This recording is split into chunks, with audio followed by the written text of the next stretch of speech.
A little more on Nvidia earnings. Evercore ISI says the positive commentary around Nvidia's Blackwell ramp could lead to big gains for suppliers and AI server vendors alike.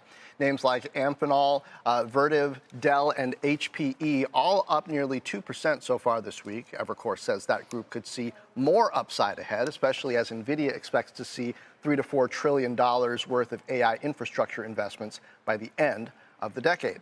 Now, while my next guest also likes Nvidia, she sees another chip maker nipping at its heels. Joining me now is Kim Forrest, CIO at Bokeh Capital Partners. Kim, who's nipping at their heels?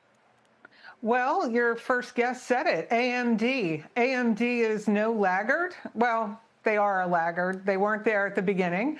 But Nvidia did have some gains that it took over in the fast computing area from the Bitcoin miners. And I think whenever the AI people first really started going, that's why they went with with Nvidia, because the chip was actually built pretty much for neural network computing. And they grabbed it, ran, and at this point, Nvidia is the winner. But AMD has the wherewithal to be able to catch up. Well, Will was just saying their PEs, price to earnings ratios are pretty similar right now. Are you saying AMD deserves a higher PE multiple? Well, sure. And that's predicated on the growth of their sales, right? If we see them gaining on, the sales, then sure, they're going to get a boost in their PE. So what is the structural lever that matters the most here for AMD? Is it more pickup among some of these hyperscale customers we've been talking about, Amazon, Microsoft, Google? What makes the difference for that growth engine for Lisa Su's company? Well, I think they're probably always going to have a lower price point. If you look at the beginning of NVIDIA's lifetime, they always just wanted to be the best and cost the most, and that was their kind of trademark. And AMD, they don't really have that. They want to be the best and maybe cost a little less. And I think as we're looking at how much compute power is needed, there will be certain end customers that say good enough is, well, good enough, especially if it's less costly to build out. We're talking about, trillions of dollars here, and every, billion or so matters. What do you think of Intel? If you're an American, you now have 10% of it. Yes, I know. Well, congratulations to you, too. You're a shareholder, too.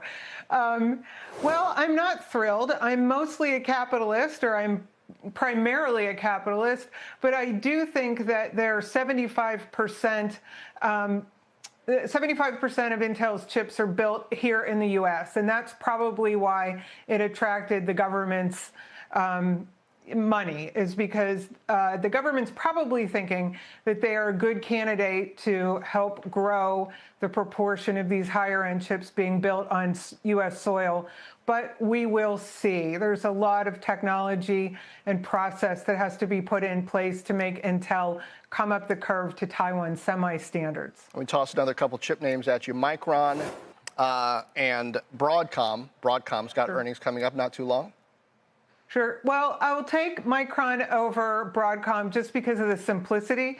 Broadcom's kind of crazy with all their mainframe software and all the weird stuff. They have great products, but it's a confusing company. Micron, I just love because, well, if there's one thing you need in AI, it's data. It has to live somewhere. So half of the company's products is NAND, and that is a technology to be able to store data. And I think we're just going to need that forever and ever. So that's why I like them. But they also have DRAM, which is a type of memory that is used on chips. And they seem to have a great product in that area, too. So we really like Micron at this point. All right. Kim Forrest, thanks for bringing things into focus for us.